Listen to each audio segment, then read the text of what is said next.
Nah, he wasn't. You guys wasn't wearing the same clothes. You never seen Melly with a gun? Objection, Your Honor. Stay. Possibly. The YNW Melly murder trial is finally resumed, and what recently happened, you won't believe. They brought one of Melly's own friends, Trayvon Glass, to testify against him, which of course he was against, but he had to do so because of probation violations. He was on the stand for what felt like the entire day, but for the most part, he held it down for Melly. Now the defense, David Howard and his entire team, argued that him testifying against Melly was unfair because he was actually at home watching the trial. This is a witness who made himself deliberately unavailable to the parties for years. He then gets charged in May of this year with a crime, and now and then watches the proceedings on television and has suddenly made himself available. That goes to bias, his intent. I don't think the state was suggesting that you couldn't ask questions about. But if anything, first of all, it's not a statement. A statement are utterances. The question that was put to the defense, to the witness, was whether or not Mr. Demons ever admitted involvement in the activity. The answer is no. Now, the statement of the jury can't watch the trial because it might shift their judgment. Witnesses can't either, and for him to be a witness, the state's a witness, of course, it's against the law. They are trying to establish what Melly was wearing the day of the murder and see if any people around him can reveal any contradictory information about what happened, and it's the reason why they brought in Trayvon Glass. Now, for context, that night of the murder, 2 cars left the studio, Melly's car, which was allegedly drove by Borland, and another car beside it. Now, Trayvon Glass was a member of the car beside it, who I guess they didn't link up after what happened, but they both left the studio at the exact same time. Have you been made any promises in exchange for your testimony here today? No. Go back to October 26th of 2018. What were you doing like for work? I wasn't working at all. All right. Were you involved in the music business at all? Kind of, sort of. And how so? Making beats. All right. And when you were making beats, were you working with a specific group or music group or people? One person to be particular, but yeah, Okay. supposed to be in the group. Let's start by saying this. What group was it? YNW. All right. And when you said one person specifically, who was that person? Julie. Okay. And can you tell the members of Judy's real name? Christopher Thomas. And how long had you known Christopher Thomas, who you refer to as Judy? Over a decade. Okay. And this is back in October. And did you know somebody by the name of Anthony Williams who went by Sack Chaser? Yeah. And how long had you known Sack Chaser? A couple years. The prosecution then went into an extensive questioning, asking the witness what was the weather that night and who was there, and what were the original plans for the night that later turned deadly. Back on October 26, 2018, do you recall being at the New Era studio? Yeah. Who were you there with? Few other people. Okay. Was Judy and Sack there? Right. All right. And do you recall around what time you guys got to the studio? I'm not sure when we arrived. Okay. I don't. Was it light or dark outside? I believe it was dark. I'm not sure. All right. And what was the intention going to the studio? I believe we were supposed to have a 12-hour session. All right. And that's a 12-hour recording session, right? Yeah. And who was the artist that was recording that night? Really, everybody was artists. And All right. Did you guys end up staying for 12 hours? nah. What changed and why didn't you end up staying? The best of my knowledge, people was sleeping, so we ended up going home because, sleeping in the studio. Part of that is because studio time is obviously, it's costly, right? Objection to leave. Stay. Okay, you just said it was paid for. What was paid for? Studio time. All right. So you guys had prepaid for 12 hours. Correct. And obviously not utilizing that 12 hours, is that a waste? Objection, Your Honor. Stay. Leading. I'll move on. How long, well, you said that people were sleeping. Who was sleeping? Everybody but me, Anthony, and Chris. All right. So who was upset that people were sleeping? Objection, leading. Who was upset overall? There was no testimony that anybody was upset. Thank you. Rephrase your question. Was someone upset that people were sleeping? I guess you could say that, yeah. And who was that person? Sad. Okay. And how did Zach respond? How did Zach respond to people sleeping? To, Woke him up and let him know it's time to go. all right. And how did you do that?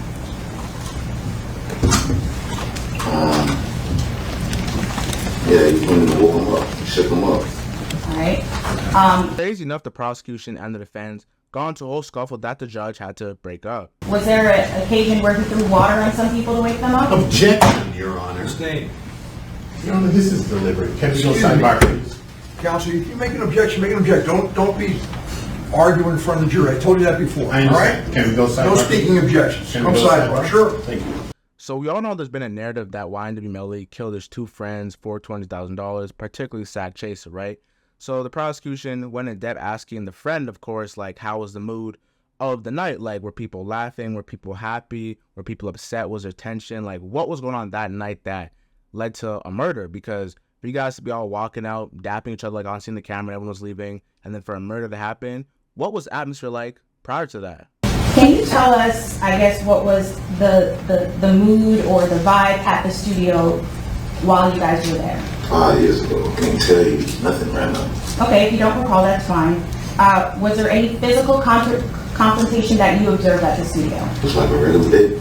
Okay. Studio, smoking, drink. All right. And you just mentioned smoking. What were you smoking, specifically you? Weed. Is that the vehicle that you left the studio in? Yes. And is this the guard gate you just testified to at Yes. Melly's house? Yes. Now, Louisiana rapper Fredo Bang was a close friend to YNW Melly and even denied cooperating on the stand as a witness like a real street rapper. If you guys can also recall, Melly allegedly spoke to Fredo Bang on FaceTime around the time of the murder and linked up with him after at his house, and that's why Trayvon Glass talks about Melly's wardrobe being changed. Frito's house. Where were you in Frito's house? Outside. Okay. And who was at Frito's house when you first got there? Everybody that was in the house. And it's because I don't know who everybody was or is.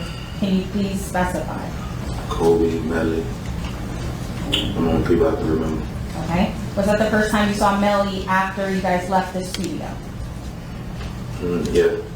Was Melly wearing the same clothes or different clothes than when you saw him at the studio? It was a new day. Nah, he wasn't. Nah, he wasn't. You guys He wasn't specified. wearing the same clothes. Okay. Do you recall what he was wearing? Just had on some shorts. Now, this right here just turned up the intensity by 10 times. Prior last week or 2 weeks ago, I guess you can say, we had the gunshot, reconstructive experts saying bullets came from inside the car. Now, what the friend said isn't necessarily, I would say, even snitching really, or even, I don't want to say, points the finger at Melly, because what the friend is saying is that he changed his clothes, and if he was involved in a drive-by shooting, he would have changed his clothes. But it also doesn't really look good because we don't know that Melly was in the car. We know he's in the car leaving the studio, but we don't know when he got out of the car. You know, because when Borland brought Sackchis Judy to the hospital, Melly was not there, and he was nowhere to be found, and his phone was in different locations, but, you know, the phone pings like the strongest tower, not the nearest tower, so we don't really know where he was, but we do know he linked Fredo Bang later. So, still not a very good look, and it leaves a lot of questions. And then they brought up the Facebook message between Melly and Trayvon Glass. I ain't believe shit, but what you telling me, nigga? Just these crackers got everybody mind wondering, do you not know what the fuck they saying? Come on, man. I ain't gonna never see my niggas again. Y'all niggas got stories fucked up. I don't know no more. Come tell me real nigga shit. Tighten up, real talk, and with all this texting shit, niggas pull up and tell me some fuck you mean. My nigga mom heard, she just want to hear y'all boys, from y'all boys. Hope you come. If not, I'm on everybody's ass and I'm put down everything, nigga. Then there's another thread. Call me, bruh. I showed them niggas more love than their parents. The fuck? Man, tell them fuck that. If they think I did some shit like that, we can go to war, nigga. You know, I would never do nothing like that. Then Melly's defense attorney, David Howard, went to go cross-examine Trayvon Glass, as he's only here because he has probation violations, and if he didn't come, he'd be thrown in jail. So his testimony isn't the best because he's basically coerced to come into court and talked about the events that happened that day and basically reiterated certain faulties and discrepancies through the stories, showing that he smokes a lot of weed. So a lot of stuff that happened he really doesn't remember, whether it's him coming in from the front of the car or sitting in the back, and just showing that he's really not a good witness. And then there's another one that says, man, tell them fuck that. If they think I did some shit like that, we can go to war. Nigga, you know I would never do nothing like that. See that? That's it. Statement mentioned that you got arrested recently and charged criminally. correct? Correct. And on May 30th, not too long ago, of this year. Yeah. And one of the charges that was made against you was obstruction of the service of the execution of a search warrant. You're aware of that? I am now. Pardon me? I am now. Okay. So you got charged and you had no idea what you were charged with? Correct. I bonded out, sir. Okay. And while you were on bond, you are of the opinion that if you don't come here, I'll be in jail. Objection, Your Honor. That's the only reason I am. Excuse me. What happens is when they make an objection, just wait before you answer. Objection, no, it's overruled. Proceed. That's you're of the impression that if you don't come here and sit in that chair and testify, you're going to go to jail. correct. Okay. And then the lawyer brought up the deposition, which is an out-of-court testimony, of course, that he wrote between 4 days after the murder or 4 months, as they go back and forth because one doesn't understand when they wrote it, another one's trying to get them to understand when they did it. You told us, you remember seeing me in a deposition not too long ago. I said what? You remember seeing me last week on Friday. Yeah, I remember. And you recalled at the time that your statement to the detectives was a few days after the incident. You said, do I recall? That's what your recollection was at the time, Yes. a couple of days after. A couple of days after. And now after seeing the statement, you realize that it was 4 months later, right? You say what? The statement you gave to police. That You're telling me it was 4 months? It was Or 4 you're months. asking me? Pardon me? You telling me or asking me? I'm asking. That don't make sense. For you to ask me if I'm told you it was 3 to 4 days after they died, why are you asking me if it was 4 months? If I just told you. Okay. So, in the statement that you gave to police back then, you claimed that you had gotten into the red vehicle in the rear seat, right? It's 5 years ago. To the best of my knowledge, yeah, that's what it. That's what I said. You're saying the statement was a few days after, right? What did you what? The statement that you gave to the police was a few days after the incident, Yes. and you said then that you had gotten into the rear of the red vehicle. To the best of my knowledge, yes. Okay. And then you watched this trial unfold on TV over the last couple of weeks, right? You didn't watch any of this I trial? watched it, but I didn't watch it unfold or whatever you're trying to say. Okay. You watched this on TV, this trial? On my phone. Okay. And you saw a video of yourself get into the red vehicle, right? Correct. And you learned that the statement that you gave a few days after the incident was wrong. Because I said I was in the back and I was in the front. Yes, exactly that. That piece. Yes, that piece. Yeah, okay, yeah. Okay, so your recollection had begun to fail you only a few days after the incident, Objection. as regards that issue, at least. Objection to counsel testifying. You forgot where you sat in the vehicle a few days after. You can answer Answer what? that question. Is that correct, Did sir? I forget? Did you Or forget? did I have made a mistake and say I was in the back and remember that I was in the front?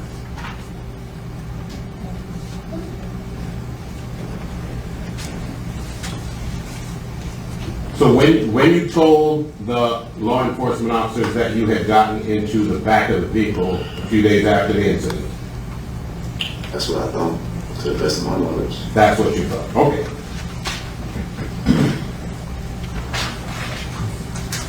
And when you got to Melly's house that morning, you had a key? No, I didn't. Did you? No, I didn't. Who had a key? I don't know. You know of anybody having a key to Melly's house? I don't know. Okay. But you did gain entrance to that house that morning when you were leaving after you left the studio. Yeah. Then the lawyer asked him one of the most direct questions ever about Melly. Did you see Melly with the gun? You never seen Melly with a gun. Objection, Your Honor. Stay. Move to strike. Here's disregard, last question. Have you ever seen Melly with a gun? Objection, Your I Honor. sustain the objection.